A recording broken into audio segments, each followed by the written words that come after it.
નમસ્કાર દોસ્તો, ફરી એકવાર આપ સૌનું દિલથી હાર્દિક સ્વાગત કરું છું. લોકરક્ષક એટલે કે LRDની કોન્સ્ટેબલની ભરતી પરીક્ષાના ફોર્મ ભરાઈ ગયા છે. ઉમેદવારો શારીરિક કસોટીની તૈયારીઓ પણ કરી રહ્યા છે. તો બીજી બાજુ તૈયારી કરતા ઉમેદવારો માટે ગુડ ન્યૂઝ આવી ગયા છે. લોકરક્ષક ભરતી બોર્ડની ઓફિશિયલ વેબસાઇટ પર વિગતવાર ડિસ્કશન કરીશું. એના પહેલાં આપણા પ્લેટફોર્મ પર જરૂરથી જોઈન કરી લેવા વિનંતી. દોસ્તો, લોકરક્ષક ભરતી બોર્ડની ઓફિશિયલ વેબસાઇટ પર સ્ક્રોલ કરીને નીચે જશો તો 17 ડિસેમ્બર એટલે કે આજે આવેલ અપડેટ તમને જોવા મળશે. આ અપડેટ પ્રમાણે બિન હથિયારી પોલીસ સબ ઇન્સ્પેક્ટર અને લોકરક્ષક કેડર ભરતી અંગેની શારીરિક કસોટીની અપડેટ આવી છે.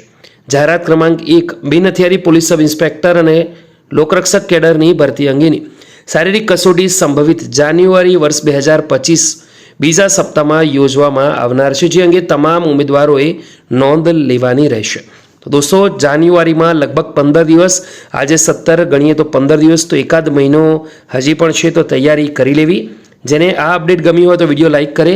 LRD કોન્સ્ટેબલ, PSI તેમજ ગુજરાત પોલીસ ભરતી માટેની અપડેટ મેળવવા માંગતા ઉમેદવારો આપણા પ્લેટફોર્મ પર જોઈન કરી લે, જેથી કરી આવી માહિતી તમને મળતી રહેશે. ફરી મળીશું, ત્યાં સુધી ગુડ બાય, ટેક કેર.